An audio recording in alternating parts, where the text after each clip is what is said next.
Tell me when. At this time, we will call the Jeff West Board of Education meeting to order Monday, November 3rd. Any comments from patrons or guests? I do. I just have a request. Okay, so you'll get 3 minutes. Okay. Go for it. All right. I'm Linda Brown. I don't know if you're familiar, but there's an app that the students use, or they can use it and they're encouraged to use it. It's called the Stop It app. Okay, so some of you are familiar with it. Well, it's been in effect, I don't know, before 2019 or right around 2019. And there's a process that's supposed to go with that. They go out to this app, they fill out some information about incidents that occurred, and the incidents have to do with bullying or harassment, those type of things, which is pretty widespread. I mean, that avenue of bullying can be a lot of things. In that Stop It app, then somehow there's a form that goes to someone, and when they receive it, they're supposed to follow some protocol, and there's a rubric that needs to be followed. Again, this has been in effect since 2019, so that's 6 years ago that this has been in effect, and it may be that it needs to be reviewed at this time because we've had a lot of change in administration. The students, of course, are different. You know, we don't even have the one 4 years ago that were here, so it probably needs to be looked at and reviewed, and then changes, if they need to be made, needs to be updated. So what I'd like for you guys to consider, and whether the rubric itself was approved by the board in 2019 that they're using. So I'd like for you to consider finding out where, or having a committee or somebody work on this and find out where this form, I don't know, it's from the app, so I guess it's a form. It's an incident form that goes to someone, but nowhere could I find out. And I researched the internet, I researched Facebook, I researched their handbooks everywhere, could not find out where this form goes. Who does it go to? I don't know. It never said. And then once that incident report comes in, they're supposed to determine a level of behavior that it fits into. And then based on that behavior, there's some corrective action that's taken with the people that are involved in it. Who determines that? It doesn't say. There's nowhere in any of the information that I found that it tells us where that occurs or who does that. Or it may be a committee that does it here at school. I don't know. Also, there needs to be a process for following up with the victim and the victim's parents. Nowhere could I find that either. There's all this stuff about what happens with this rubric with the person who was involved in the incident that did the bullying, but the victim and the victim's parents, I don't know, there's nothing that says. There's one place I saw for a signature of someone, but it didn't clarify exactly who was supposed to sign it or that there was any meetings or anything that occurred prior to that. Also, what happens? Where's the documentation go after this? You know, if there's some corrective action taken, where's the follow-up? Who's contacted? You know, is there follow-up with the victim? Do they feel safe now? Is it not going to reoccur? And if it does reoccur, how do you know if you didn't document it? And lastly, go ahead, finish your thought. The training on it. You know, there's got to be training. And if that was in 2019, that's 6 years ago, has there been any training with the administration on it? And then along with that, the students and the parents need to be aware there's a Stop It report. There's a process to follow, and what should happen if they fill out this form, and what they can be guaranteed of, and that their child is safe here at the school. So thank you. Very good. Thank you. Thank you. Is there any chance I could ask a question? Yeah. Permission? Yeah. Not in this forum, but would you be willing or able to provide an example to an administrator or board member in which you believe it's not happening? Yeah. Not here, Yeah. Or- but safer space Yes, behind closed doors, but yes, if you would be willing, that would be helpful. yes. Yes. Thank you. We have that.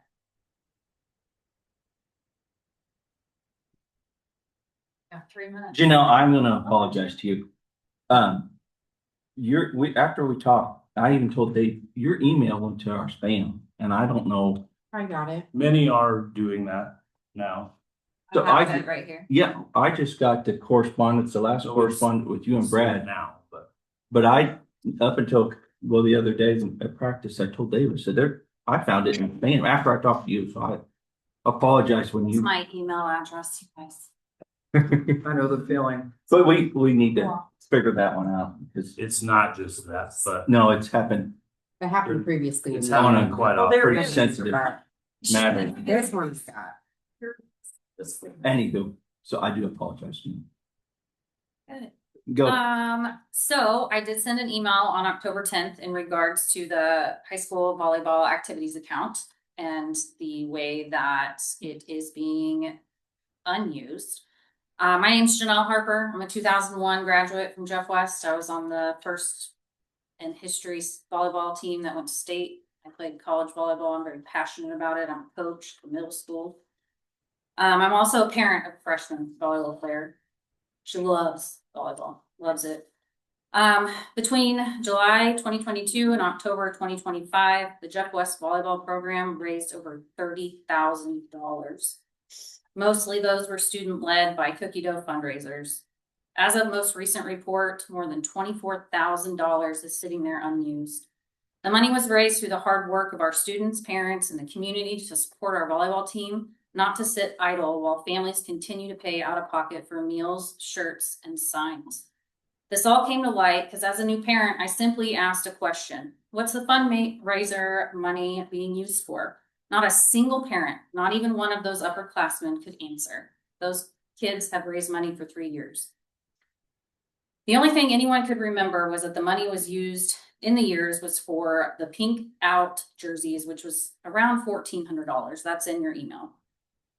When I asked the coach directly what the money was being used for, I couldn't get a clear answer. That raised red flags about honesty, accountability, and leadership. Then I learned how fundraising was being handled with the players. The very first night, my freshman came home after fundraising. She came home in a panic, saying that she was told she had to run if she didn't sell enough cookie dough.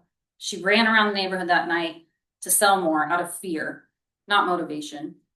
Later in the season, she woke up at 10 p.m. before a game, frantic because she'd forgotten to get her secret sister gift and didn't want to run. The girls never actually ran, but the threat was there, and that's the problem. It was a scare tactic, and it's been used for multiple seasons. That's not coaching, that's intimidation. It violates basic expectations for how we treat our student athletes and goes against CASHA ethics, which clearly prohibits physical activity as punishment or tying to fundraising. No athlete should ever be made to feel embarrassed, have fear, or guilty tied to money.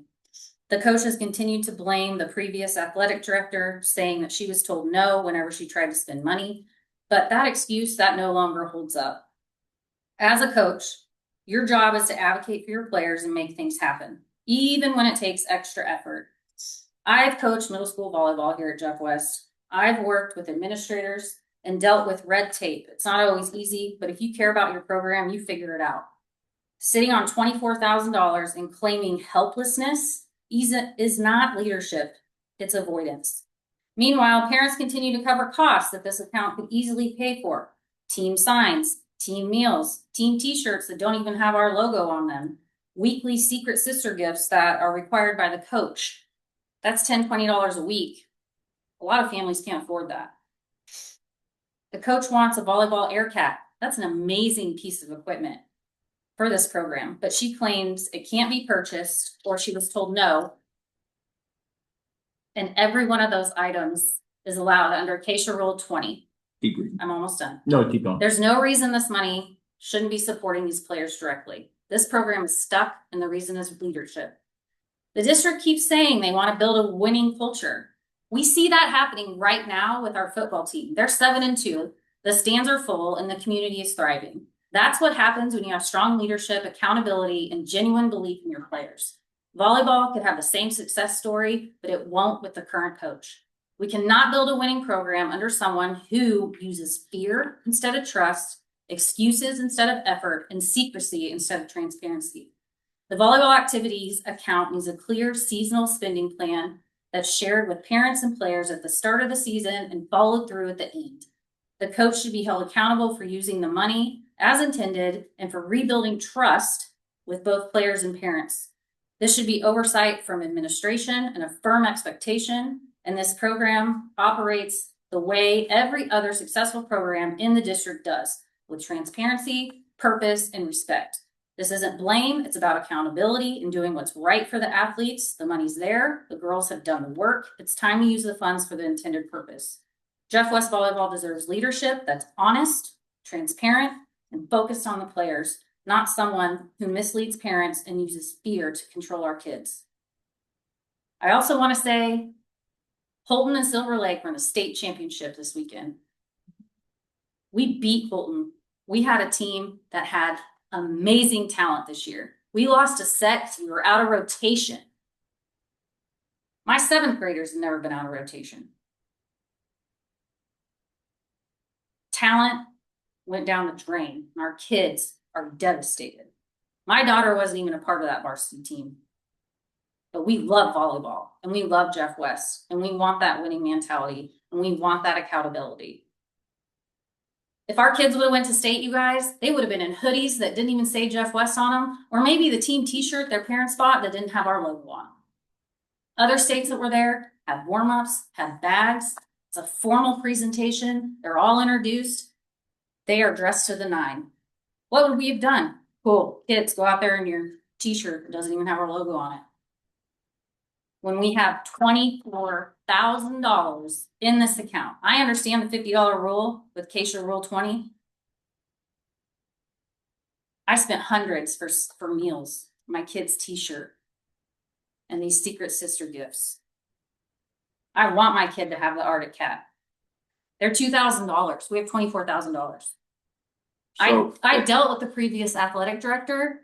I had to work my butt off to get what I needed for my middle school kids, and I got it with the help of my principal. They're working on a fundraising policy, which Brad's gonna give us a little update on the progress on it in the superintendent report. It has been a messy area from day one, the fundraising. Honestly, I don't even Yes. I'm just curious, like, at the parent meeting, were you guys told then what the goal for the fundraising was initially, or? No, we were told we had to do a cookie fundraiser, we had to buy the signs for out front, and we had to buy our team t-shirts, and that we were not volunteering, we were being signed up to provide team meals. And we got that schedule. We got that schedule the night before the first match at like 10 p.m. What's the deal with the cookie fundraiser with the volleyball? Did they commit to some?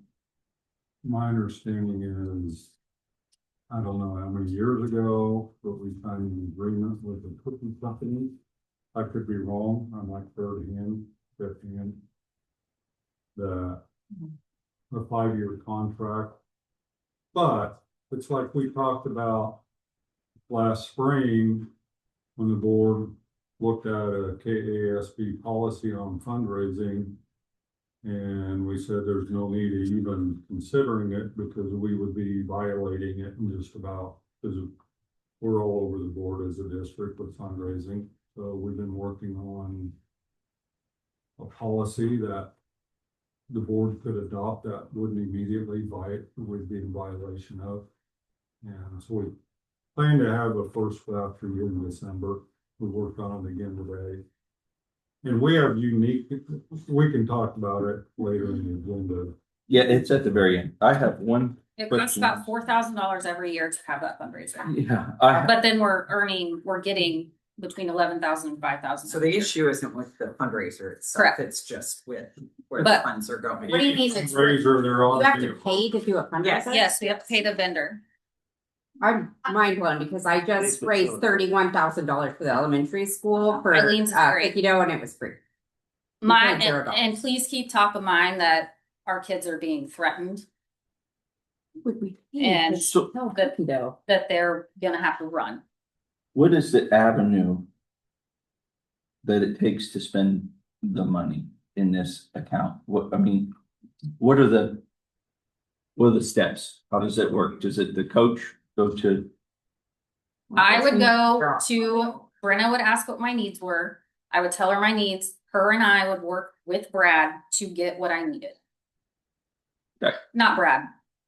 Our old Matt. athletic director, Matt. Cole? That is, The old, all of right. that we're laying out in the Okay. policy. That's where the policy needs to be put in place and people need to be held accountable for what's And then- going on. That's what's, The biggest thing We just don't is, But we didn't have fundraiser money at the middle school. It was all the school's funds. oh, This, all you gotta do, that this would is be what I want. It passes the rule through Keisha, it passes our district policy. Cool, write a check, buy your Arctic Cat volleyball I equipment. wanna know how many years we have left to pay $4,000 to have a fundraiser. 3. We have No, 3 years left? sorry, we've done 3 years. We have 2 more. can we get out of that contract? And then, all the taxes. Okay. August taxes were $335, September taxes, these are all Department of Revenue. September taxes, $909, interest and penalty. Well, we'll have to dive into this some more. Okay, The whole fundraising, like I say, it's a, I know, but Never keep in paid mind a our fundraiser. children's mental health and my child's running around at 8 o'clock at night to sell cookies because she thinks she's gonna run, but then she really doesn't have to. Thank you, Janelle. yeah. And that's been going on for years. Thank you. Anybody else have public or speaking to guests, comment? We get a motion to approve the agenda. So move. Second. Motion on consent agenda, So move. Second. favor? 5-0. Academic reports. Good evening, everyone. It's been a busy month. I'm gonna intertwine elementary and preschool because there's some intermingling of things such as enrollment numbers are holding steady. Parent teacher conferences went very well. Elementary at 97%, preschool had 100% attendance. So it's great to get all the parents and families in and meet and chat. October 29th, we were visited by the Scarecrows, the Topeka hockey team. They came out, went to each room, met the students. They had a chance to ask some questions, shake some hands, get a couple of autographs.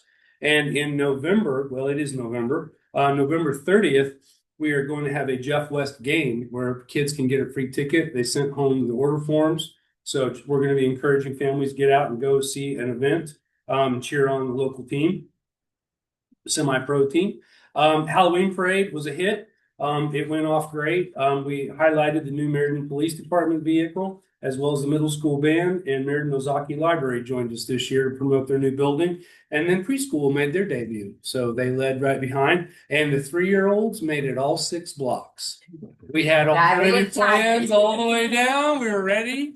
And I looked and I couldn't find the 3-year-olds, and here they came behind the band. They were still trucking. So that's just really shows you what they're doing over there. The difference now from what we saw 45 days ago is immense. The kids are really growing. Mr. Axtell commented, he goes, I can't believe how well the 3-year-olds lined What I up. did. They should come show the kindergarten. So it's just really going well.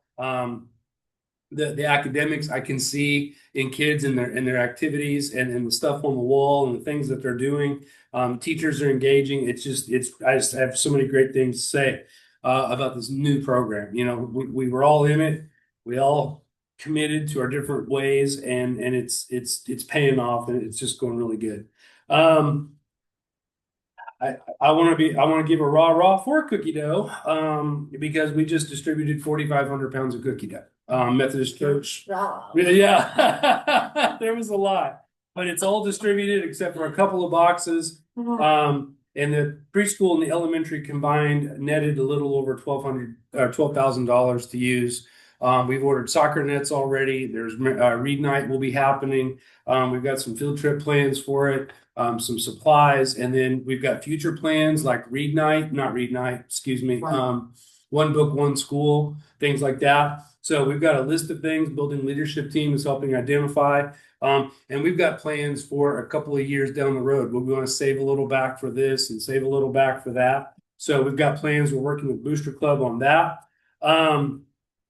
Let's see some other news. We've got with the changes going on with SNAP right now. I've had several people inside the district and outside the district ask, how can we help? Now, I don't think the elementary's role is to take over food distribution for our community, but we can sure help those that do. And the two ways we're going to do that, one right now for the staff is Comfortable for a Cause for a $5 donation or $15 for the month of November. They can wear sweats on Friday, on the 3 Fridays. And then the students can get involved. Morning announcements often talk about what can I, a little kid, do to help my world. Well, you can donate $3 and then wear a hat on a Friday, sunglasses on a Friday, or PJs on a Friday. So just a little community give back to help God's storehouse. We're also working on a plan, and we're just calling it Stuff the Bus, for December 5th. I talked with Mr. Hammond. He's all for it. So I'm going to talk about it now. But I called Valley Falls. We're going to play them in basketball, and it's junior cheer night as well. And they're going to get one of their buses, and we're going to get one of our buses and promote a food drive, and not as a competition between the schools, but who wins is God's storehouse, because God's storehouse serves both communities. So they're going to do a little something up there. We're going to do a little something down here. We're going to bring it all together on December 5th with a little food drive and just stuff the bus for food. Jill Morrow is spearheading this, and she's reaching out to God's storehouse. What do you specifically need, so we can kind of target them? And if it's money, we're going to work on some corporate sponsors where a local business can buy a bus seat, and that $50 you can have that seat. So lots of fun things going on there. Speaking of fun things, music program, first one rolls out this Thursday, 4th grade. Come out and see it. November 11th is Veterans Day. So if you are a veteran or know a veteran, please just show up. You don't need an invite. This is it. Just come and be part of our assembly. And Thanksgiving dinner is November 13th, and we need servers.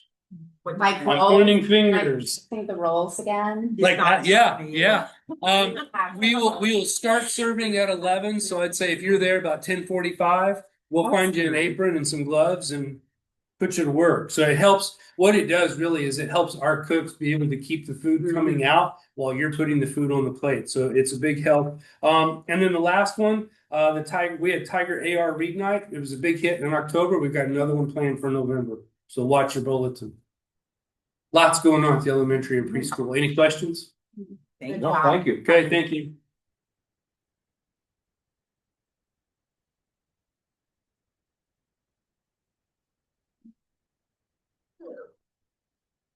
Okay, so just to update you, student leadership team, we've selected our students. We had 44 students applied and interviewed, and we selected 5 from each grade level.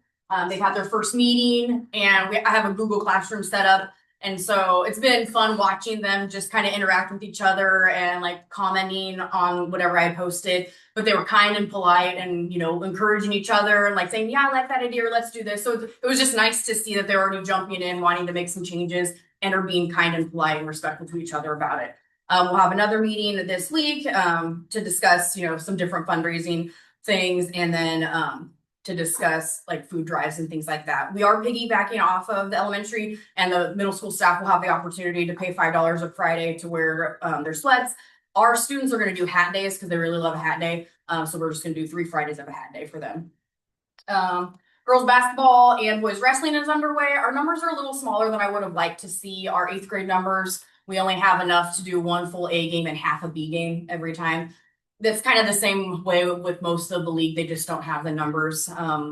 Most of our 7th graders will get to play 2 full games this Thursday, the Royal Valley doesn't have the number, so we're only doing a half one. It just kind of stinks, but I don't know how to get more girls interested in basketball. But so that's where we're at, but they are undefeated.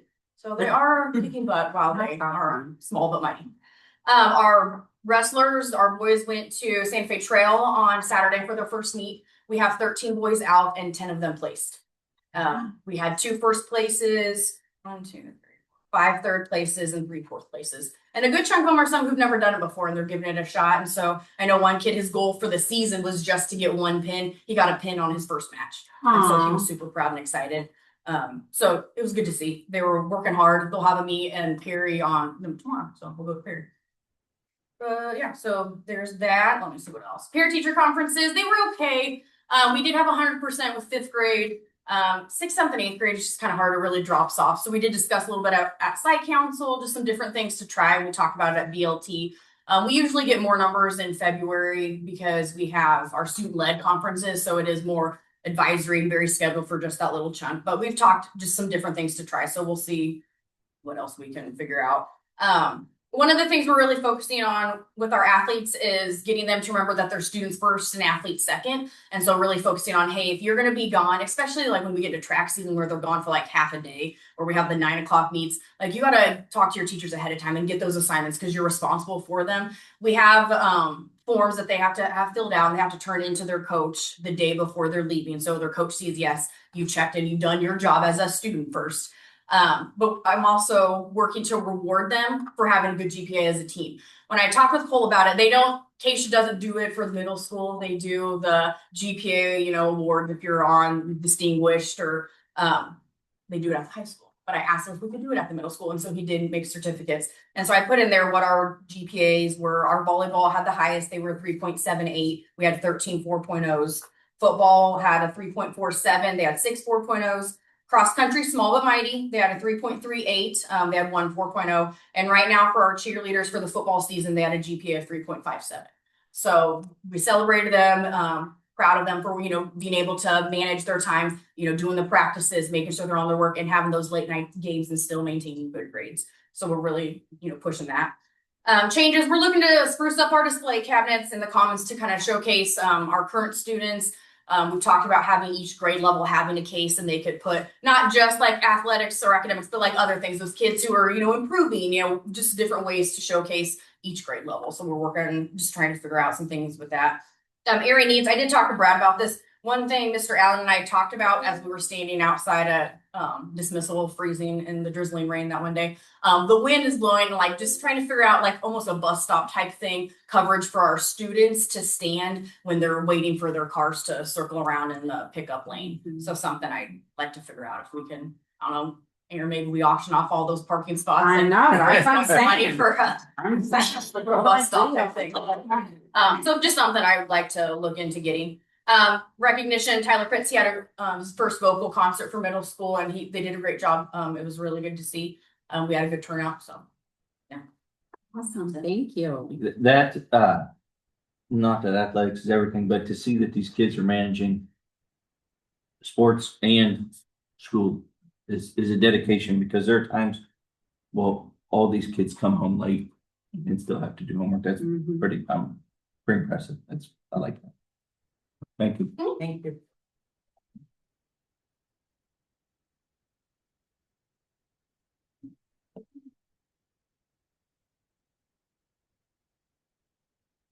Good evening.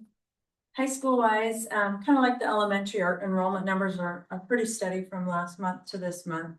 Not many changes. Shared our parent teacher conference data. Freshmen a little higher, the rest ranged about 20 to 25%. 25% is actually pretty solid for our seniors. Usually that drops off. So that speaks well to our senior parents still staying engaged.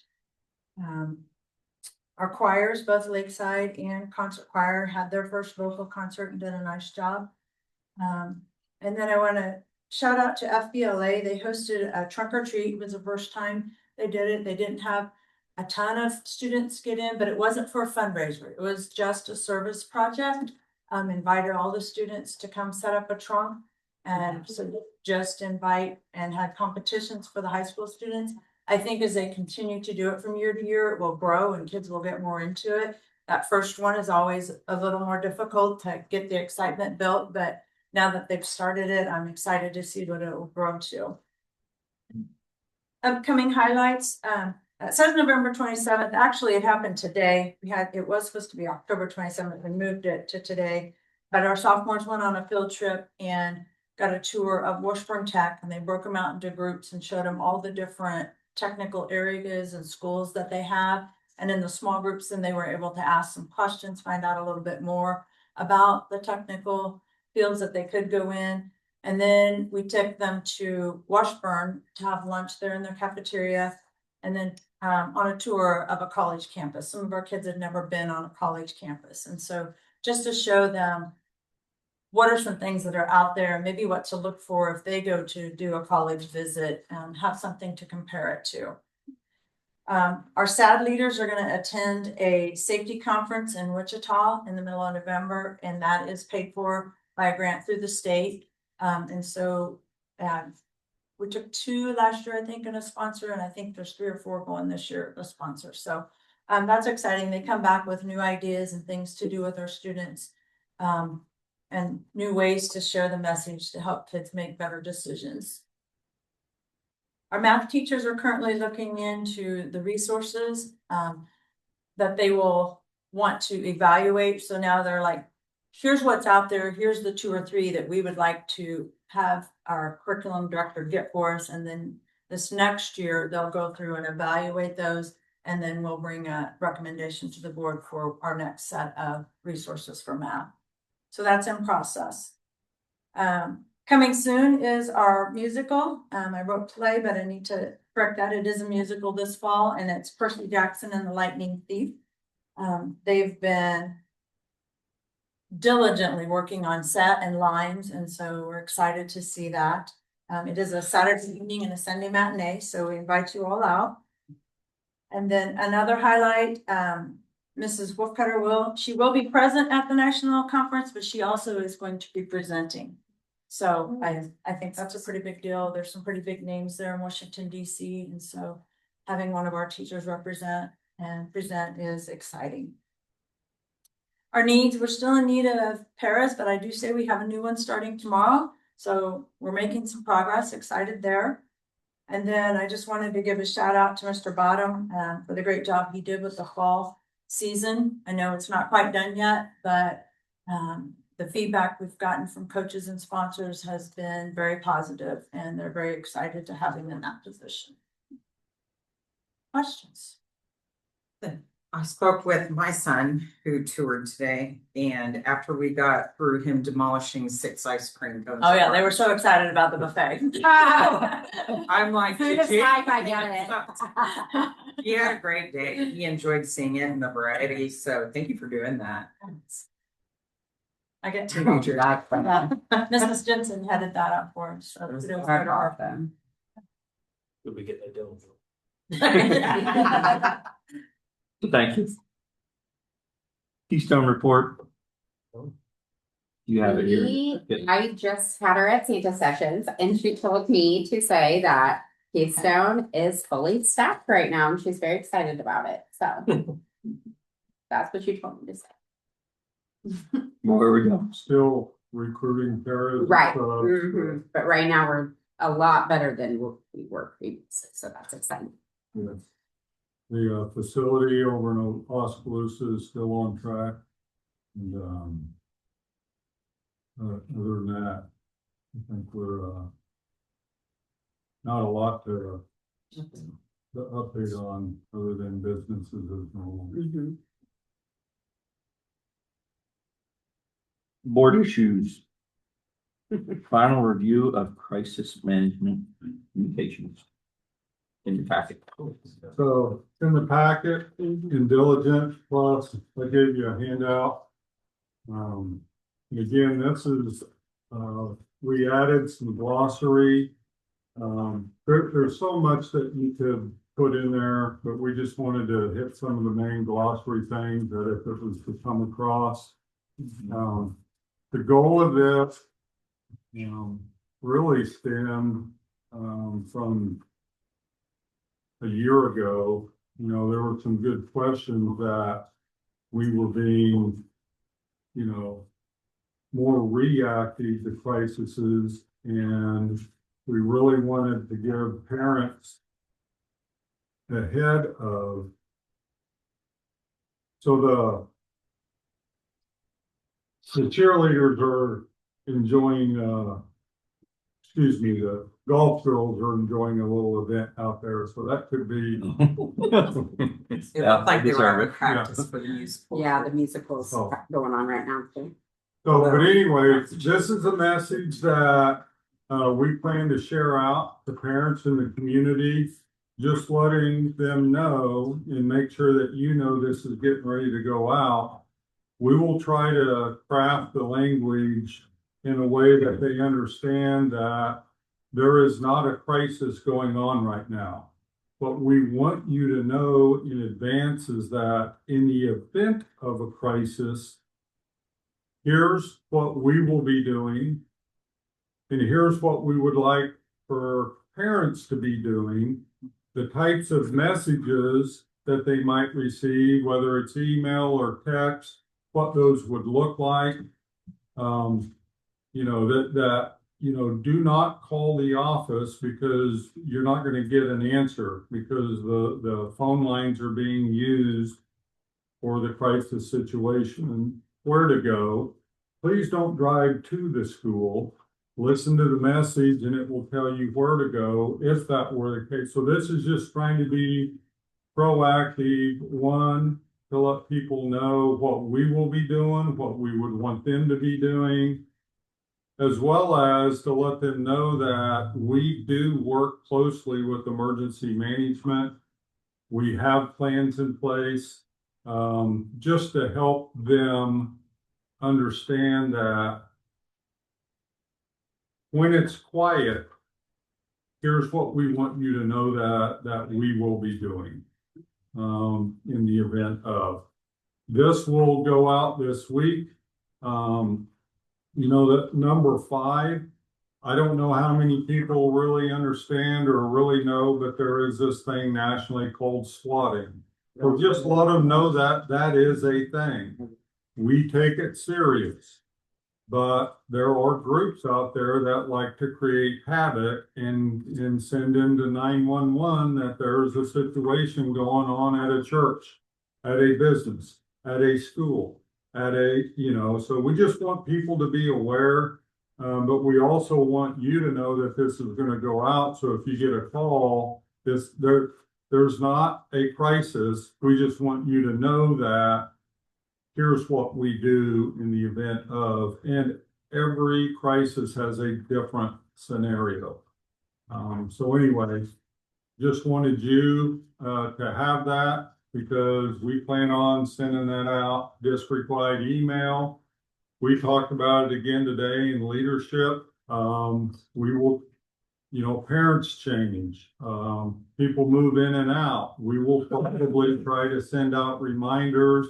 We'll have them in enrollment packets, maybe semester, just keep people fresh that we have a crisis plan. And we have prepared responses. We just want to make sure people are aware of that and how we will communicate with them in the event of. Yeah, we need to stress that they need to keep their contact information up to date and Yes. be aware of custody issues or anything like that. Can't imagine. Is this the proposed final version? I just noticed there's a couple small differences between what's on what we were given earlier. Yes. Yeah, we updated Okay. even today. We That made a one will be few. in the- This- I just hadn't received it. Oh, no, you're good. I just want to. Yeah. That's why we gave you a printed because there's just a few edits to the printed. Because what was in diligent was put last Friday. We had leadership today, just kind of finalize. But this will go out today, or excuse me, this week. Just wanted you to be aware that it will go out. So, we'll have to title the email in a way that doesn't create a crisis. Right. Because you know, it'll be, It will, yes. but anyway, Thank that you. will be going out this week. And no action on that. No, we'll just to inform you. Just trying to, again, be a little proactive. Student issues, we do a 10-minute executive session on that. Where's the sheet? To include, admin and, You want 10? Yeah. Mr. President, I move to enter executive session per KSA 75-4319 for a period of 10 minutes at 7:10 PM to discuss matters relating to actions adversely or favorably affecting a student under the coma exception, including Dr. Newenswander and administration, with the open meeting to resume in the boardroom at 7:20 PM. first, second. All in favor? Second. Sorry, it's been a long day. All in favor? Sounds like you're not gonna do any battle there. Yes, it was.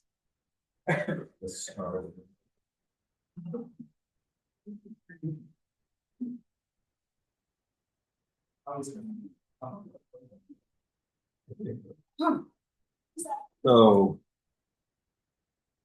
We're back in session here.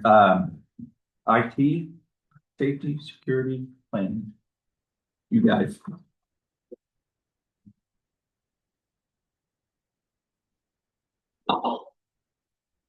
Hi, everyone, I'm Tim, head director here. Kind of want to talk about some of the day-to-day things, then I'm gonna let Brandon get into a few more of some of this information, but like that said, it's IT, safety and security, and I think at times we forget how much our IT systems play into that.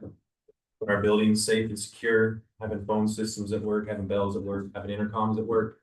One of my biggest red flags since I started here was our bells and intercoms. So it's on a Windows 97 server. So I remember 97 when I was in high school. So Me too. Can you update firmware for? we can get a new system without update like this. The infrastructure part of it's fine. We don't have to go gut everything, but we need to update the software side of it. But it was always one that it's been failing a lot. Like we had 3 Mondays in a row where it went down. We didn't have morning bells, we didn't have morning intercoms, just because it takes a minute to get it to fire back up. And then it's nice that it only lets us reset clocks at 12 and midnight. So for until noon, our clocks on the walls are all off.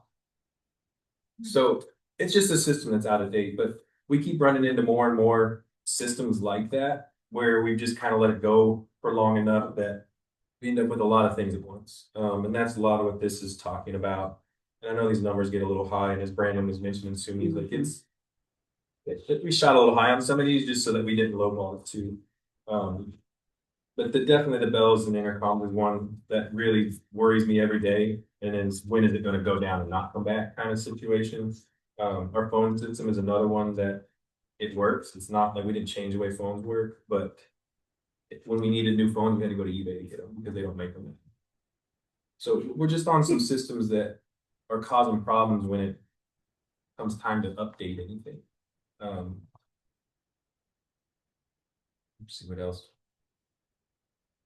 Yeah, I mean so in the battery backups is another one. That one's crossed off the list here because we did end up ordering those, but the bells and intercoms would have a little blip in electricity and it kicked that battery back up and everything would shut down. And then I think even it says on here on some of these, like it's maybe 22 minutes of battery backup on there. So we don't have much in place. So is that just for the high school? Yeah, Well, Or does that happen? high school in middle controls a school? lot of everything else is part of the issue too. So, let me take a second. For those of you who don't know me, I'm Brandon Riddell. I'm the contracted network and server administrator for the school district. I'm a 2005 graduate of the school. It was my first IT job for everybody in the room that knows me.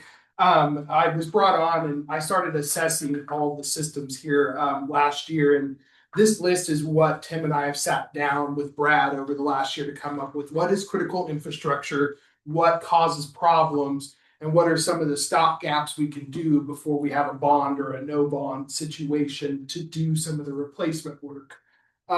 So we identified the big things, which are the bell system, the phone system, and then what we call our core infrastructure system that's in this room right over here. all of our internet through all of our buildings, all of our phones, basically everything under the sun comes through a room in this building, then goes out everywhere else. So we're relying on this building's status as far as power status, utility status, everything. If something goes out here, the whole district has about 20 minutes of backup battery power, and then it doesn't matter if the ES has power, nothing will work over there. Phones, bells, you name it.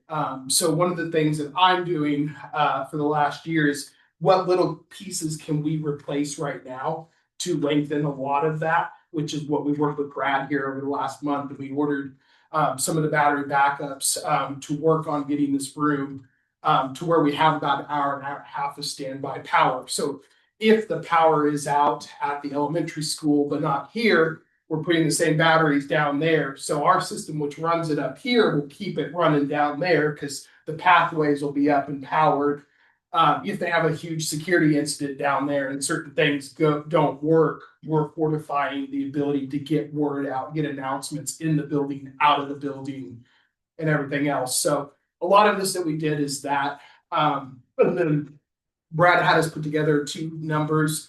One that what the bond would look like for replacing all the critical stuff. So on that really long list, the top numbers on the top are if we don't do any major construction projects, if we, with our existing buildings, do a bond and we're working on the buildings themselves, here's what we're looking at from the IT and safety security standpoint, which is why you see like the elementary school fire alarm system on there. It's from 1990 is when it was installed. It's not monitored, those kind of things. So my realm is a little bit out of IT too. I'm working on with Tim Roberts on building security as well. And so some of those numbers that I provided on that sheet are covering a little bit more than IT. But like Tim Inniking just said, it all touches everything. So the big thing here is what can we shore up? If you guys do a bond, what would you be looking at? How much of the bond would need to go towards IT, building security? And then some options if we don't pass a bond, what would we be looking at for the next 1 to 3 years? Before we get too much further, so 421,000 is the low end of this whole. Yes. That's Well- with no bond. I mean, that's the cheapest that we think that we can. So those low highs for each one were just, Brad wanted us to shoot really high because we just don't, we're getting quotes from Keller Fire and Safety. We're actually meeting with them on Wednesday for a number of things. So these numbers are going to become a lot tighter. You guys are going to see a lot more actual numbers. These are kind of placeholders, and we wanted to shoot for a range that we felt would be appropriate, whether it was a small project or a big project. And would these projects be done in-house or are we contracting? It would be a mix of that. This is just a number as a whole, but it would mix in with that because obviously you would have somebody like Keller Fire and Security do the fire alarm because they need to be certified, those kind of stuff. But you know, the cameras is something that my company took on because we can do it. We did it. Things like that. So yes, it would be both current vendors, potentially bid outs, new people. More or less, this gives you guys some numbers as you're working on the bond to kind of know, hey, what from IT, because IT is nebulous, building security is nebulous. Those numbers can fluctuate depending on what you do. So our goal was to give you some placeholders while we're working to get those quotes. Because right now we don't have any of this information on stuff currently, right? We've just been discussing facilities. Yeah, but we don't have this kind of, We don't Yeah, have now- to this detail. but we will for our next one then, because this is, Yes. okay, good. We are working to get those quotes, but we needed to give you guys basically a starting point. So What this Brad had asked. for. 8 to 10,000, we just spent that. We just spent the 10,000, yeah. Okay. And that's gonna get all of our bells and intercoms where they're powered. If power Okay, good. goes out, we can get, dismissals, things like Okay. that. Yeah, there's part of the challenge is as we go through and something's on our list, but it gets to the point where we just gotta get, You gotta do it. so we mark it off the list. Okay. But when it came to, the community meetings, the board's goals, you know, safety and security is the number one thing. Exactly. Well, a lot of people think safety and security, we're locking the doors. No, We're doing the film. Well, there's a big IT side this is next. to safety and security, so Thank you. This I is. met Yeah. with him and Brandon and said, okay. When we talk facilities wise, if we were to go through with the bond, what does that look like to get us Mhm. up to date and speed from an IT safety and security Mhm. perspective? Because that's a big component, and you're looking at $700 to $900,000 because things are so antiquated. Mhm. Without it, yeah, you know, 400,000, but it's gonna take Every bit. 3 years to get there. Mhm. And like everything, Things- the costs have went up. Yeah, I know, that's I what mean, I'm it's saying. just, And that's not So- just the IT, because as you know, as you see, elementary school fire 65,000, that's baked into those numbers. Okay. So I do want to make a point, and that's where my position's a little nebulous, because we're such a small school district. I'm filling in IT and I'm providing some overhead knowledge on building infrastructure as well. Mhm. So when you look at that, that's not strictly an IT standpoint. That's Right. definitely got security involved in there. Sure. But like Windows Brad, 97. yeah. Windows 97. it's actually, and I'm sorry, If- it's if Windows you 7. It's actually run on Windows 7, but that But is the original, how I was old gonna it say, is. because if you're running internet with that, you got your disk in the mail. Yeah. It's AOL. Now, I believe we bought this system from Keller in 2013, the Bell system. You guys may have known and seen this. It was somewhere, if Derek was here, he could probably Later round than it that. off, but yeah, somewhere between. It's been a minute.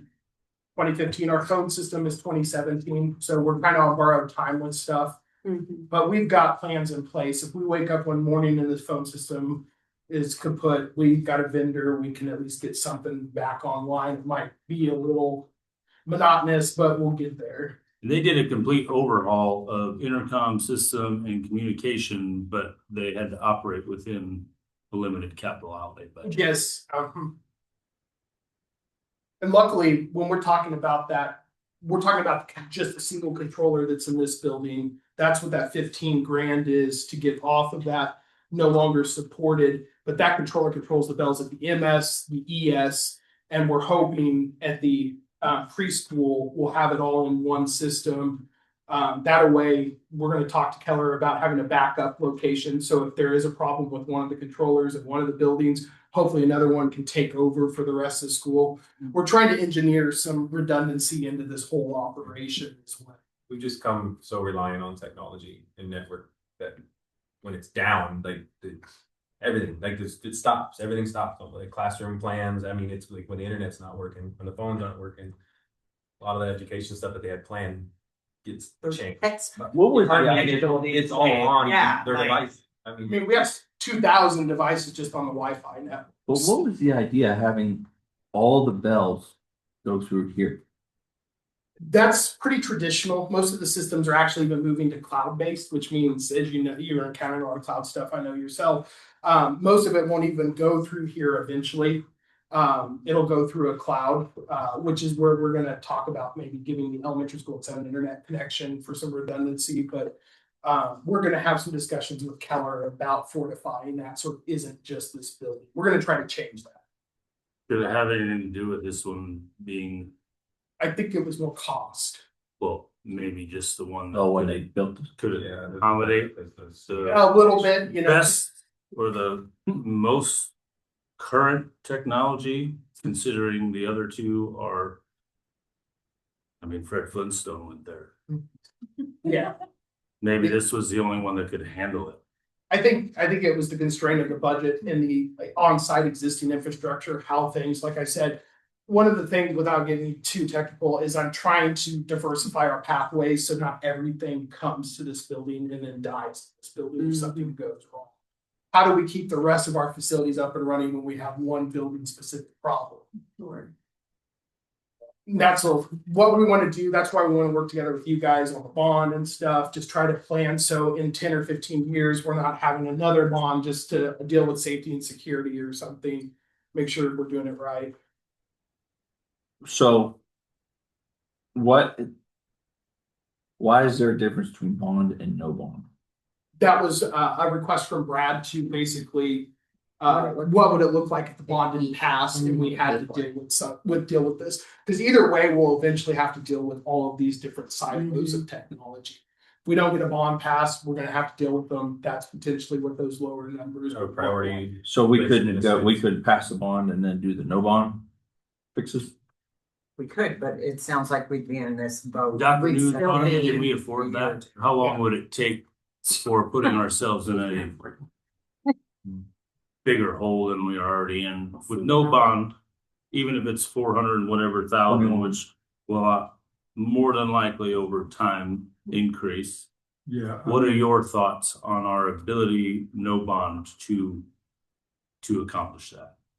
It would take 3 to 5 years to accomplish the no bond one out of capital outlay.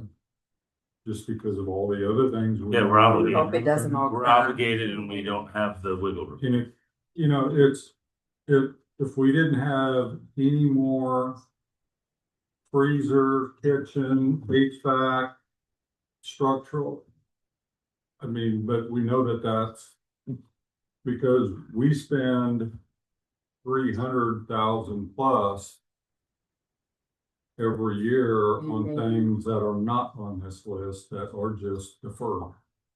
So, I mean, it would take several years.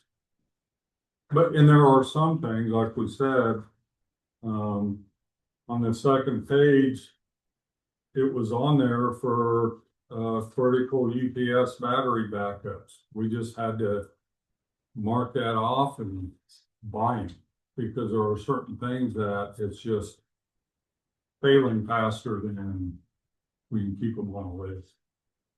So we replace it with something else on the list. Okay. So my final piece on that is we're going to be giving you quotes from Keller by your next meeting. They're going to bring a lot of these numbers, TFM comp, to the actual quote. Is Keller the only one we use? Or is They're the one that we use for a lot of stuff. Fire, Bell, they're doing the system over at the preschool. We have a really good relationship with Warren. They know ours. They know ours. Well, But that's currently But if who we we have. get- That's currently who we Okay. use. If we get up there in price, we're gonna need more than That was where I was going. bid. Yeah, bids. Absolutely. This is a starting point. You guys need the numbers Yeah. from I somebody just we wanna make trust. sure. Yeah, we're not It's gonna come at us run like with the we picked numbers. this one. We It's wanna gonna give come. Well, they are the most familiar with Our system. system, Yeah. it's sent to us, but to the public, they're. No, absolutely, with all things due diligence, but we will then have to pay more money for someone else to come in and assess and do everything else versus something that's already currently in place. I mean, just things to think about. Yeah, I just wasn't sure. But yeah, due What point we diligence put with out. everything. Well, the girls at the game have a bunch of bells. I was thinking the same Send it thing, down. but the cowbell is Well, not. there's more and more. Would take a while to get through buildings. Anything else, guys? Nope. Thank Thank you. you for Appreciate it. looking Thank into you. this. Great. Window film security project. So on my Friday notes, I shared that this is another one of those things that has been on our facilities list. A year ago, we actually got bids for it because FEMA had grants that we were going to apply, and then those grants, those federal FEMA grants got pulled, aren't there. But Jason Boyer is working with a company out of Topeka called Minuteman Solar Film Install. They have access to some grants that we don't, but they've done quite a few of the buildings in Shawnee County, so the Topeka. Their goal is to get all Jefferson County schools with window protection film on the doors and the side lights, not classrooms, because classrooms are where kids would need to get bus to get out of. This is the entrances. They can do 10,000 a year. So they came, Jason gave them a tour, they came and looked, and this year they could do, and we looked at doing by age. Preschool and elementary we could do this year. They're also looking at doing Creche Academy at the same time this year. The second year, the high school here by itself would be close to 10,000. That would leave the middle school in a third year, or however we want to prioritize. Jason had approached the chamber and the booster club, I believe. The middle school's around 4,300. They talked about, well, what if they went together and split the cost? So, you know, Which I don't have a definite on that yet, because I have to go to my board with it, and our first meeting's Wednesday. So we're for that. So I looked at, okay, if the district, we could get the preschool, the elementary, and the middle school done this year for 4,300. Let's let booster clubs spend their money on booster club type things. The chamber spend their money on business chamber stuff. And I would recommend that the district cover the middle school at $4,302, and that leaves the high school for next year. And then we're done in 2 years. And then we're done in 2 years. And instead of going to the chamber and the booster club, I would recommend we cover, I mean, we got a lot of things hitting capital outlay, but $4,300, let's get it started. Let's move forward, get to high school next year. We can mark that off our facilities needs list, and get it done, maybe even over the holiday breaks. We'd have to coordinate with them, but they're already looking at preschool and elementary, and let's get middle school done without having to go to booster club and chamber. Thanks to booster club and chamber for considering it, but they've got a lot of other things to consider, and we take care of the middle school and get that done. It will be done in 2 years instead of 3. Top priority is safety and security, according to our sheet. Anybody want to make a motion for Minuteman Solar to install for 4,302? I will make a motion to hire Minuteman. I apologize, I don't know. Solar film to complete the work as presented. Second. All in favor? 5-0. We got there. Community engagement event review. So you have a copy of the summary from the 28th community event. Wanted to provide some time for the board to be able to have some reflection on the 2 that we've had. The summary looks like this. I also gave you a sheet just to kind of get our thoughts going for you to take notes on. One of the 2 events, what stands out from the community events? What do we yet need to know to be able to plan for the next one on the 13th? What the timeline is, just whatever questions. This is one thing that a year ago at this time, the board really didn't carve out the time to reflect. ask questions. We have Elizabeth Johnson here from HTK. She might be able to shed some light on, just kind of where we're at. So just wanted to have some time.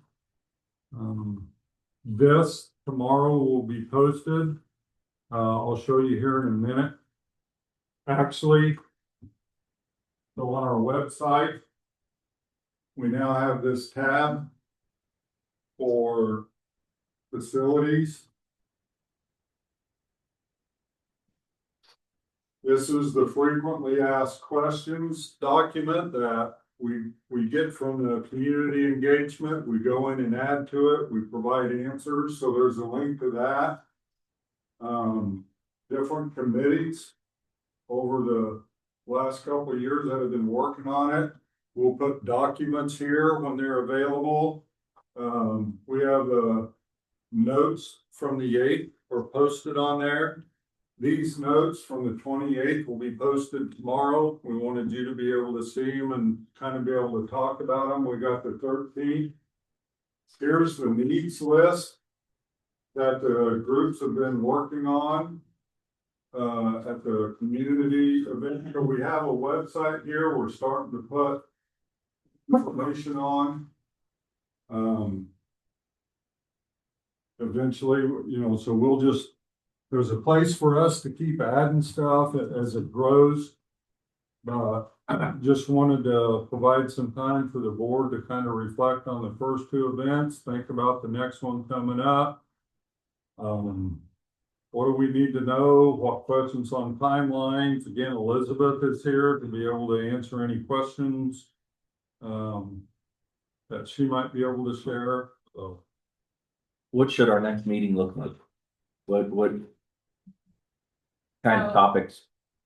We are doing some estimating right now and working with some contractors to help us with some estimating. So in the next couple of weeks, we're going to start to have some numbers to some things. And so start to maybe share some of that information to help the group prioritize what we think those needs are. You know, we don't want to get down to every dollar and get in the weeds on things. Things will be high level. But there are times when you feel strongly about something and then you look at the cost and you're like, you know what, I don't feel as strongly anymore. Or something that you thought would be great for the school, but thought would maybe be a higher price tag, and maybe it's not. So maybe you do get to pick off some of those things. So I think, and Fred, you've talked to Steeple, right? Or you guys have had conversations with Steeple about bond costs. oh, Dustin, Piper, sorry, yeah, Piper Sandler. Piper Sandler, yes. Steeple's another company that does Yes. everything. But Piper's really good. So you've had conversations with them about what that would start to look like as far as tax impacts, that kind of thing. Yeah. And so I think you should bring them in to help the board understand what that may look like, what those tax impacts might be, to help us shape that. Because you start to kind of understand, well, we can run about X amount of dollar for a bond issue. We think our community can support that, and you start to add up those priorities, and then there are things that will fall below that line. That they don't eventually make it into the bond. What you hope is that your numbers come in really well and you're able to maybe pull up a couple of those as you go through. But I think that is kind of what that next meeting can look at, start to understanding some numbers and having committee start to prioritize. Because here's the. Yeah, that's a lot right there. I know, I was like, wow, this is a good figure for people to see. This is good. Well, and so that our stuff or our safety and security things from an IT perspective. There will be, what that doesn't include is if we were to add classroom space, there's a note asterisk on there that doesn't include the new spaces.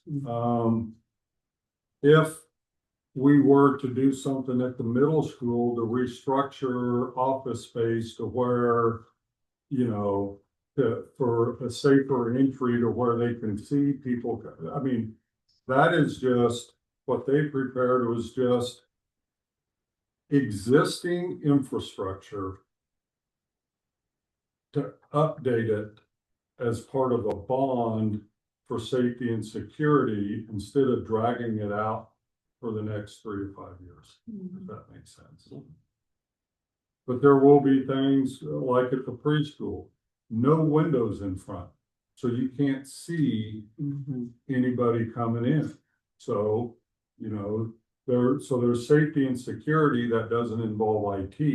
It has to do more with Secure entrances. secure entrances. And is that where you're focusing? The priority? Is that safety and security? Yeah. I think it's a big part of it. I think, Brad and, Bart Schwartz have done a really good job of running these meetings. And I feel like good information has come out of those meetings, and that's kind of what we're hearing is some of those top concerns. And so we want to make sure we're listening to that committee.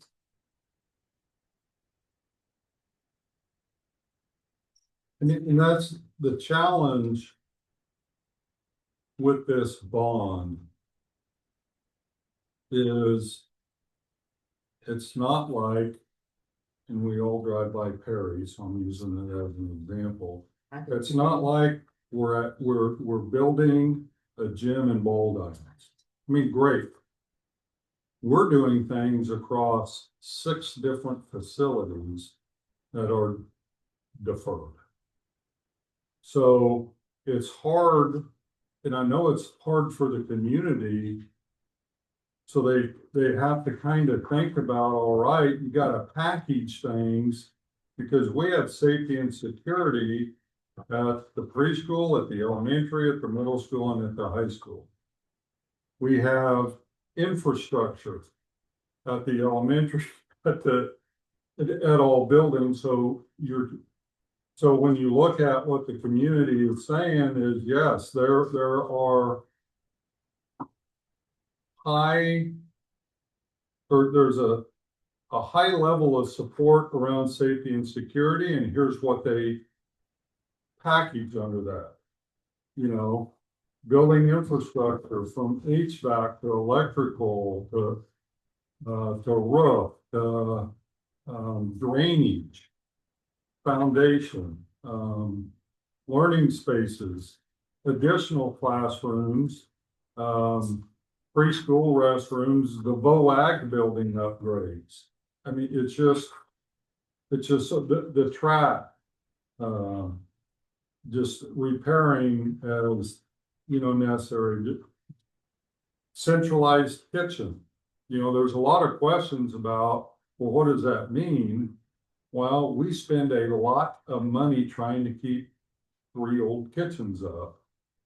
And trying to run 3 kitchens means the quality ends up being throw it in the oven, heat it up, because we don't have a dedicated baker at 3 different buildings. We don't have a dedicated, you know, fruits per, you know. How's the meal Or transition free, going? they keep it very. Yes. For the preschool, how's the kitchen going in transfer? How's that? It's going well. We learned that the heat boxes that we ordered don't keep it That one. as heat warm as long as we desire. So that's something we'll say, okay, we can get new ones and use those to go maybe to the middle school where it's a shorter distance as opposed to, you know, so Yeah. they're learning. Yeah, I just wondered how that was going. You know, we learned that, you know, we're gonna have to look for something to keep milk for longer period, you know, just. Who runs the food to them? Is it the director or? Well, so Amber Space, our new director, decided instead of officing out of the high school, she offices out of there. That way she can oversee it. She can help, she can, you know, learn. And so we have a couple that drive the van over there and she works with, you know. Okay. But there's things, you know, at the preschool, they come in and sit in chairs, but we're gonna have to get preschool size cafeteria tables that fold off and roll up, but it's just the cost of that. It's just, you know, so we're making do with what we have. furniture that we have, but it's going well. Good. But we've already learned that, you know, Yeah, what it's we getting thought. colder out, so it's gonna, Yeah, that's what I wondered. I promise I will keep this very brief. I will not do what I did. Do we need a 3-minute mark? Yeah, start the time. Won't need it. Challenges with the bond. Yeah, there's all kinds of. I'm going to continue to say there is not a challenge that anyone in their right mind, if they're paying any attention, it's not a challenge. It's what is challenging about the fact that we have no money to do 3 to 5 years to upgrade systems that keep kids safe or just do the job. And that's, I joke about the freezers because the day I learned of it, I've not been able to let go of it. We approve significant money month in and month out to band-aid things. What is the challenge? There is a challenge. Getting it passed is a challenge. I don't understand it. Well, The approach is everything, but I but explain to me, and I'm not trying to be combative, and I'm running out of time, but how can anyone paying attention argue the fact that it has to be done? I'm disappointed it is not being voted on 2 months. Disappointed because how long is it going to take? We are doing our due diligence and we are involving everyone, and there's still complaints, but that's never going to end.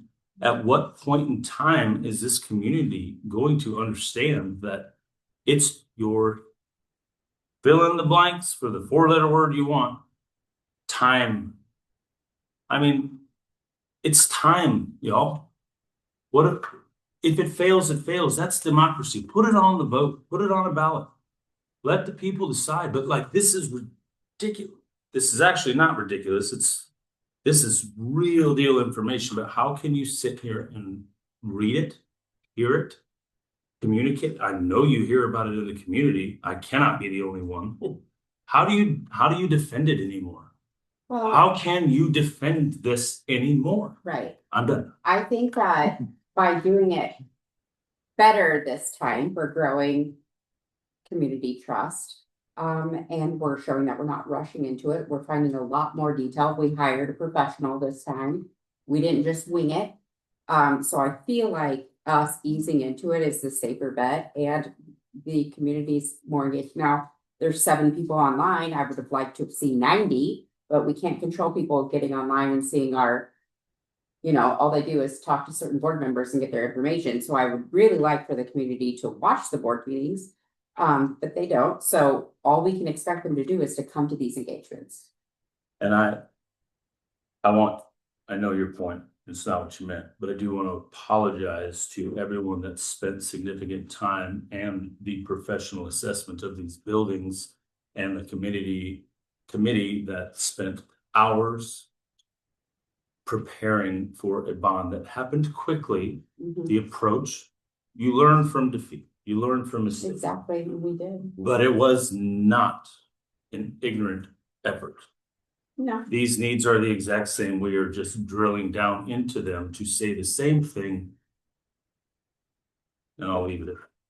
It was not, I apologize for those that sacrificed so much of their time when they didn't have to, that are feeling as if it was a failed effort.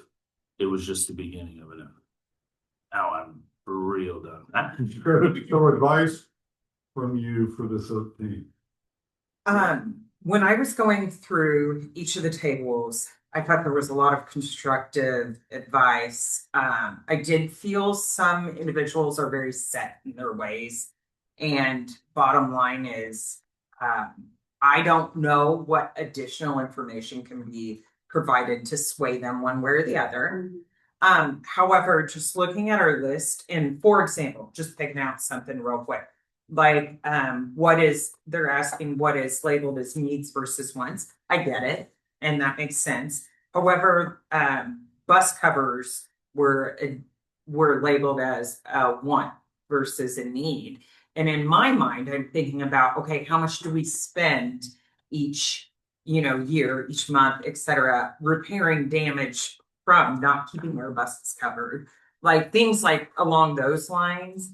So I'd be curious, there are items on there that we might think just initially as a want, but to your point, it could save us X amount in 5 years by just doing this simple thing. Cost us 5,000 now versus 30,000 down the road.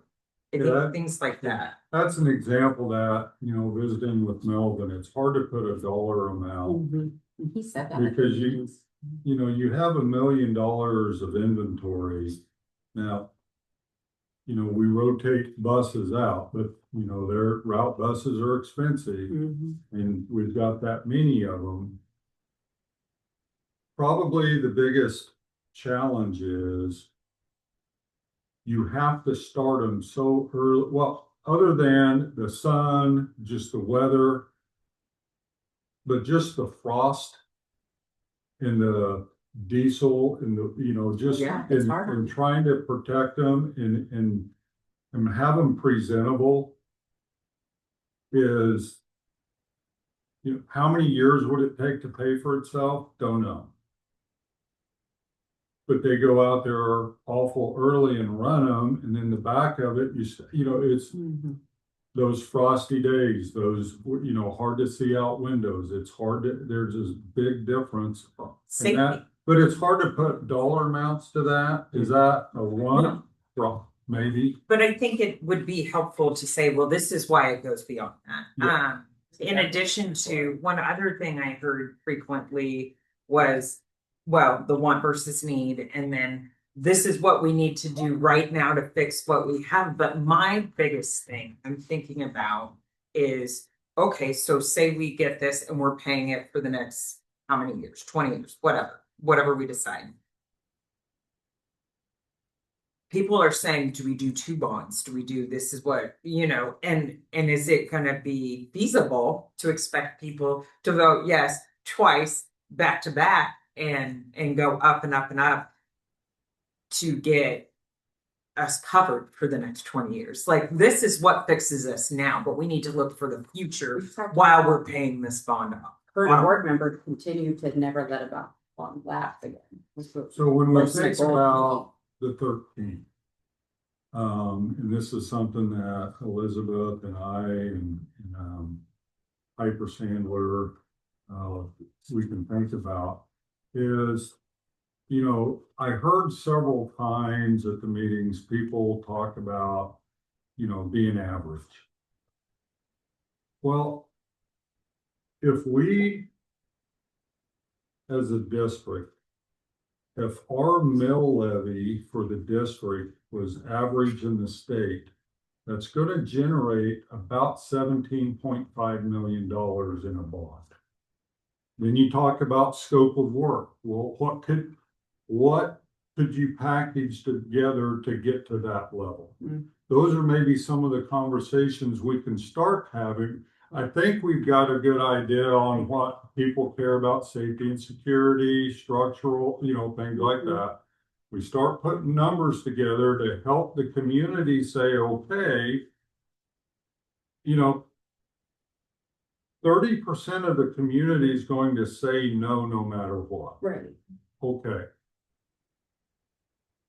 But even they need to know what they're saying no to.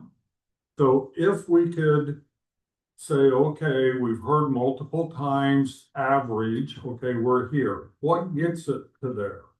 Then there's options that the board could consider. Okay, maybe one question on the ballot gets us this, and that puts us at a mill levy that is average to what the state school districts have in the state. I mean, Perry's higher, Valley Falls is higher, Siemens higher. They're all higher than the state average, but that would get us to average in the state. And then the board could look at, okay, well, maybe a second question. And the second question doesn't count unless the first one is a yes. The second question would be maybe some of those other things. But vote first on number one, number two doesn't count unless number one, so those are some things that. People like options. I like that. People like options. That helps us. But timeline wise is we're at the stage right now where you're getting input. So by December board meeting, you can vote on a scope of work for an amount not to exceed. Mhm. And it could be 2 questions. It could just be 1 question. Then from December to March, we're providing information to the community.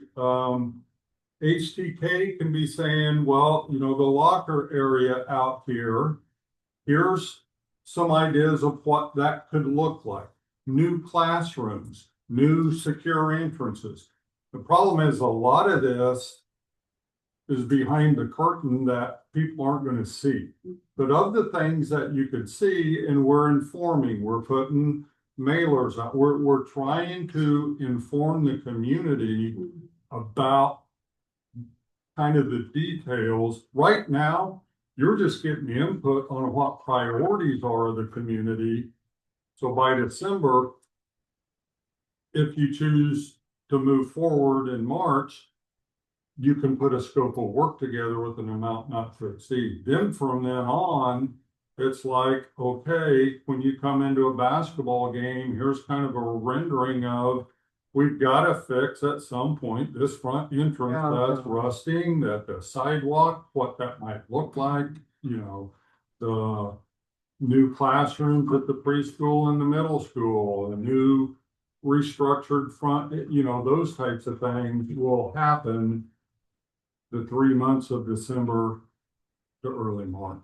I think did, including some town hall meetings and that kind of thing too. So Yeah. like Brad said, this was information gathering, so we'll do something similar and have some additional meetings to make sure we're informing somebody. We'll do one at each school, like one elementary, middle, high. And then that facilities committee can transition to kind of a yes committee. Some of you heard me say this, but the school district cannot tell people to vote yes for a bond issue, but you can tell them to vote.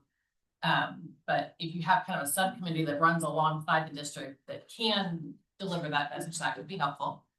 And so that committee, if they're out with the help of some of you guys, are out talking to the VFW, they're out down at the gas station where the guys meet for So we coffee. vote December. If you desire to have an election in March, because if you don't March, you're waiting until the next November. So what's the date we need to vote on? If we No do say later that, than December 8th. Okay. But the board meeting's December 1st. right? And remember, you're not, by voting on that, you're not making a decision other than to put the power behind the people of this community. we're just putting it on the ballot. Yeah. Let We're just voting them for the ballot. decide, and The you scope still of have work and the time. amount. I will, at the very end, I did sit down with somebody, and they had a student 34 years ago. He said, we know we need to fix stuff up, but I haven't had a student here for 34 years. I would like to see something, something that's what our tax dollars is for, not just fixing air conditioners. They want They want to see. I was shocked to hear that out of somebody, and I got to thinking, I'm not very far away from him in general. My youngest will be out, maybe reap the benefits of this for 2 years, and then I'll be in the same boat as that. And I got thinking that there would be see something nice. Someone paid for you to come to school Yeah. here and be safe and have the education and all the opportunities. Somebody paid for that. Yeah. And those that don't have a student Okay. here and haven't forever, if they came here, wherever they came from, somebody paid for that. Yeah. But what we're hearing, what I heard and I really liked was, I want to see something. No, not just paint. I want to see a remodel. I do. before that really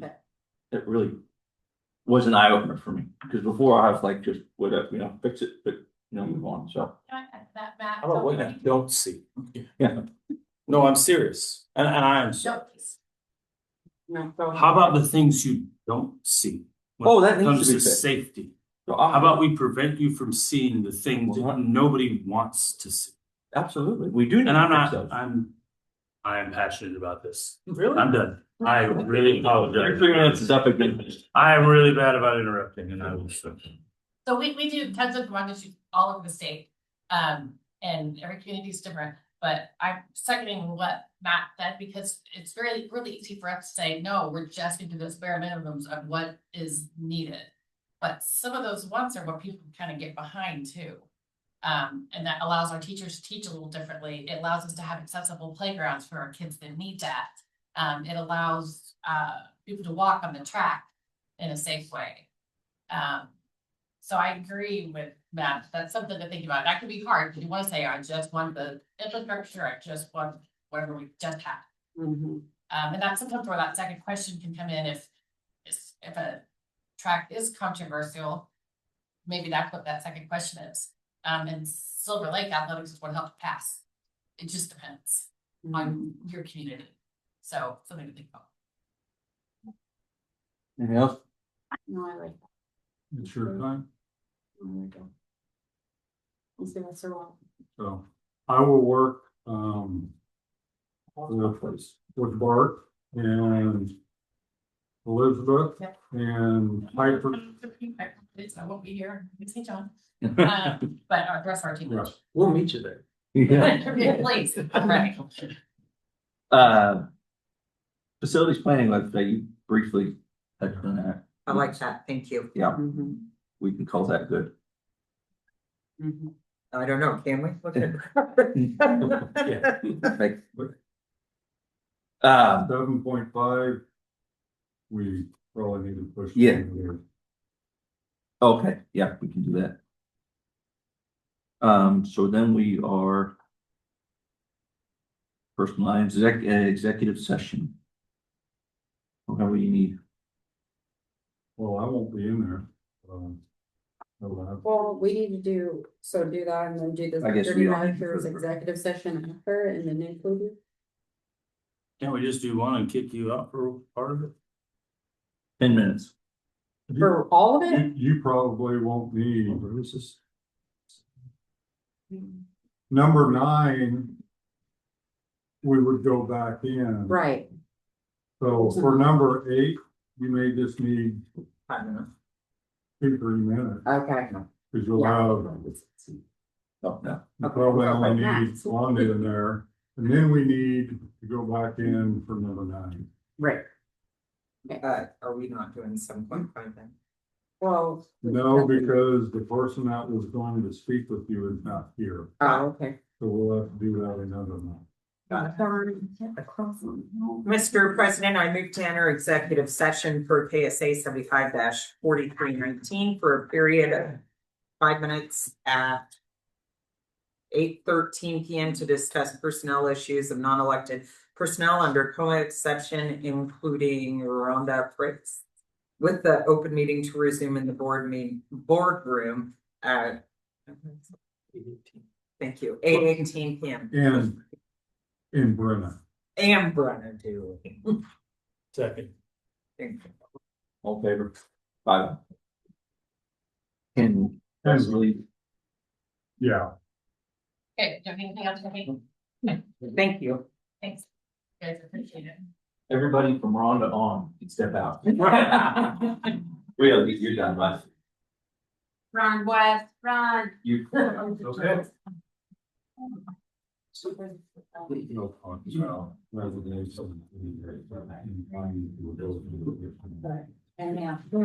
I'm just not in there.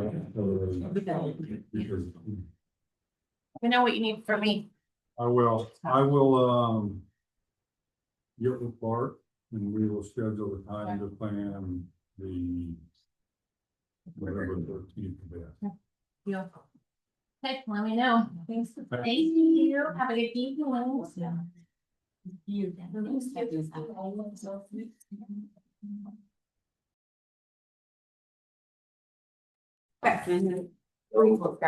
I make a motion that we approve the contracts as presented. Do we need the names or? The names and positions, please. Aaron, help me out, please. Sandra McCallum, Sandberg, For, resignation, and Quinn New and Swander for middle school assistant basketball, for boys basketball. boys basketball. Second, Second. all in favor? 5-0. Then we need another executive session for negotiations. For how long? 10? Yeah. 10.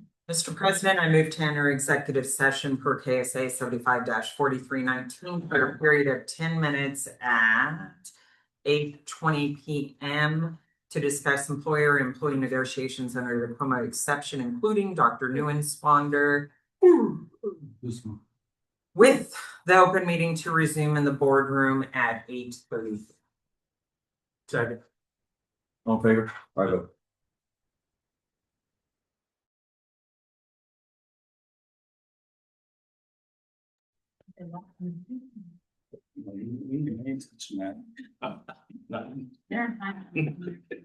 That is like the forbidden document. Well, it, where is, where did he go? No, no, discussions. Any other? Oh, there they are. Open timeout. We left them. We're like, bye. The last one's him. Which time starts? Well, yeah. The name is, he's supposed to skip. Hey, you know what? Yeah. So we're back and we're at the superintendent report time of our meeting. The only thing I had is just the update on the fundraising policy. We spent time again today. You know, our goal is to bring you something for a first read in December. The challenge we have is,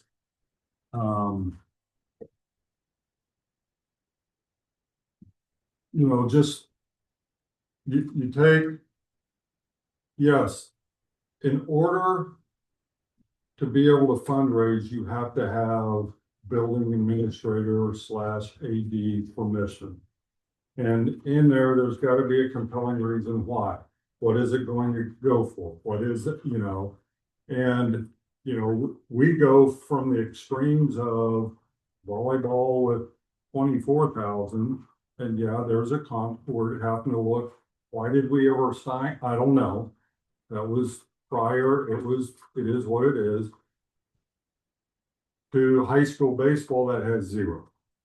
Well, that's because they have a diamond club that, Yeah. You know, it's just getting our arms around, but at the same time, putting in language to where, you know, it can't be a requirement or a condition or whatever, but then at the same time, you've got cheerleading that my daughter was, that it is a requirement. And you know that you've got to generate because they purchase their own uniforms because they're custom.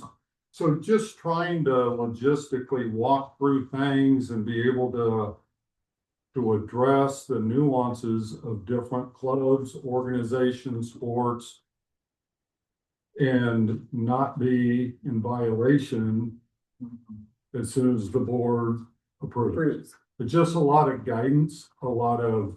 How come we don't get a breakdown of all the bank accounts? I didn't even know that there was a bank account for the volleyball team. Well, so you get all district stuff. Anything that is fundraised by clubs, groups, or organizations or at the building level, because it's the students.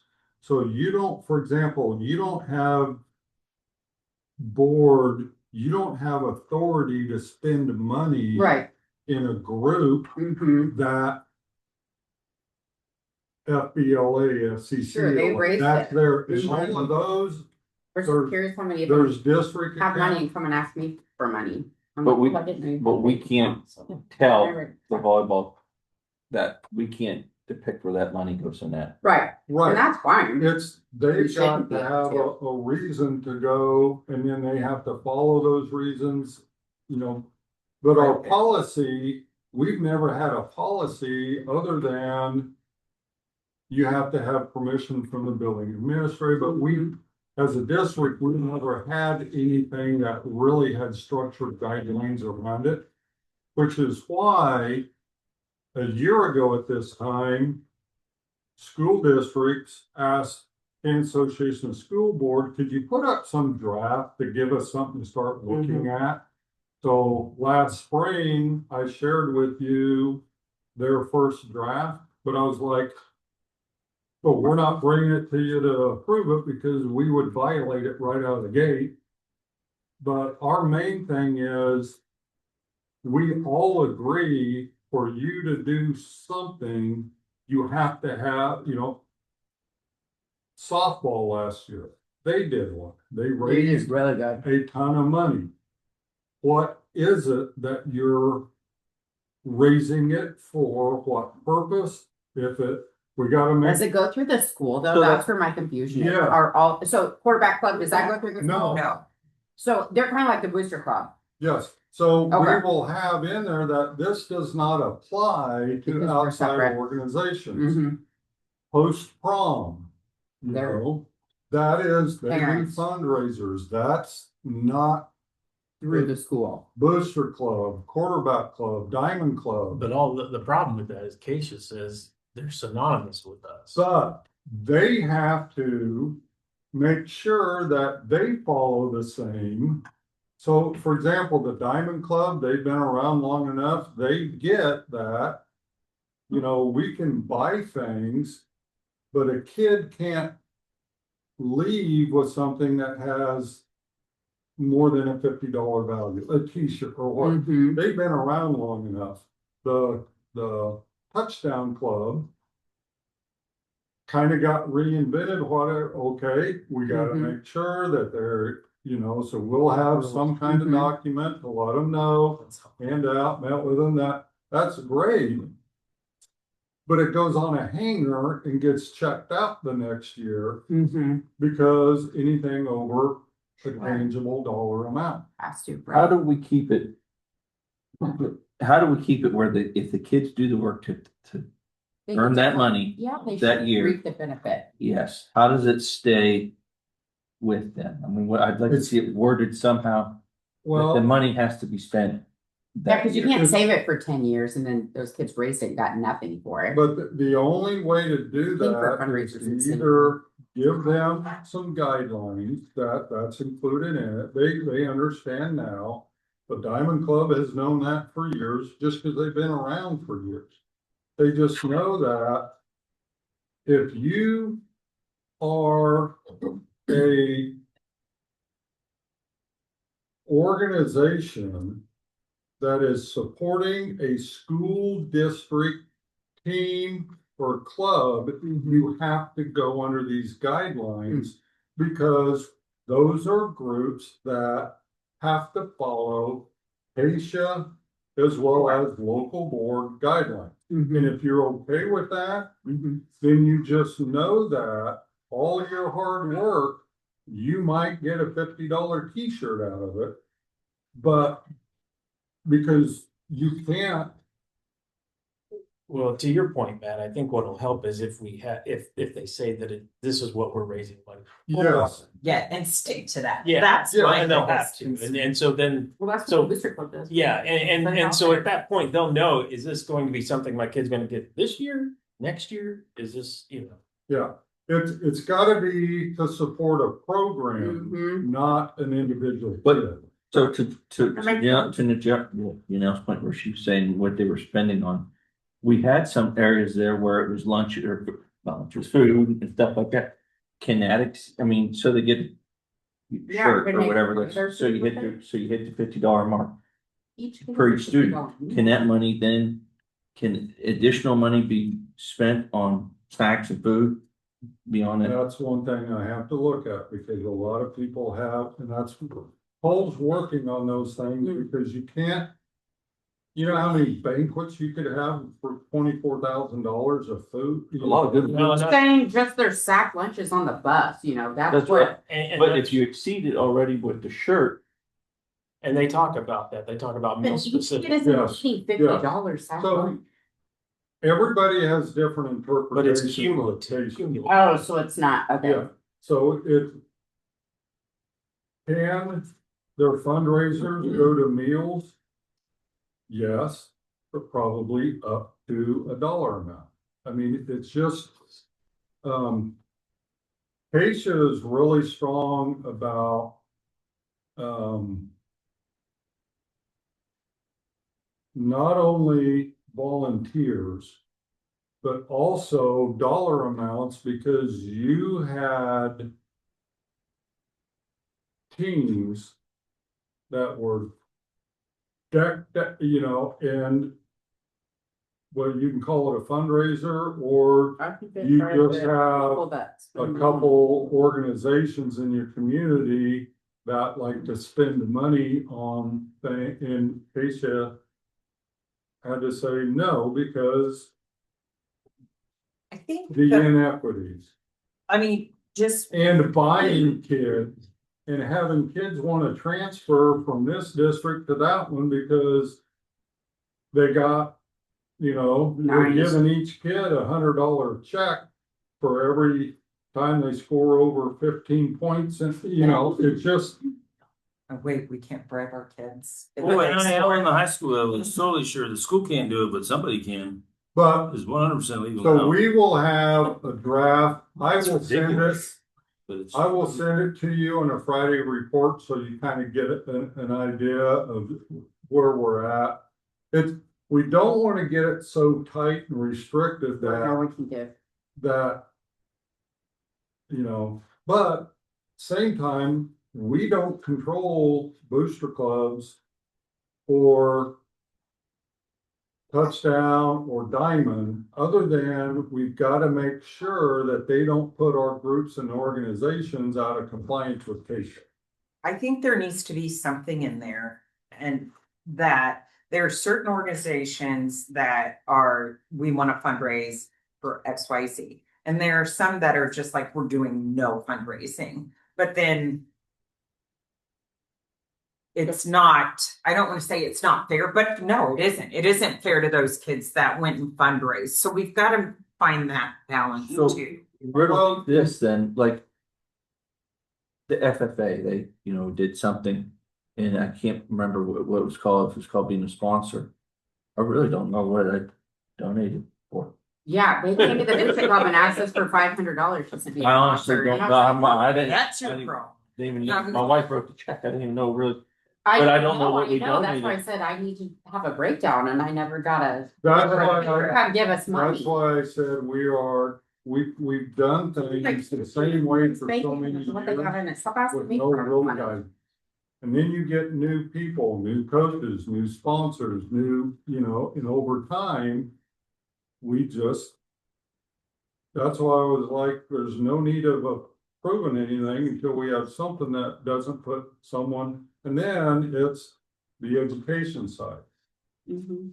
Part of the challenge with some of the outside groups is, unless they call and ask, I do all the time.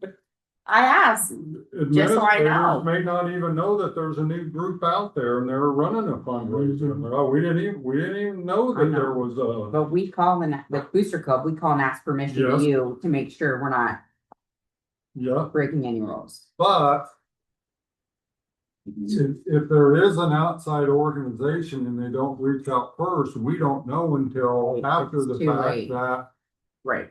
Makes sense. we didn't know that there was a fundraiser going on this summer for. Yeah. I have somebody on Zoom wanting to speak. They said if they can't, that's okay. I just wasn't sure of the rules.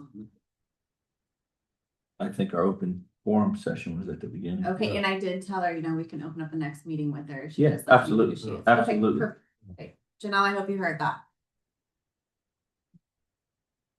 Okay.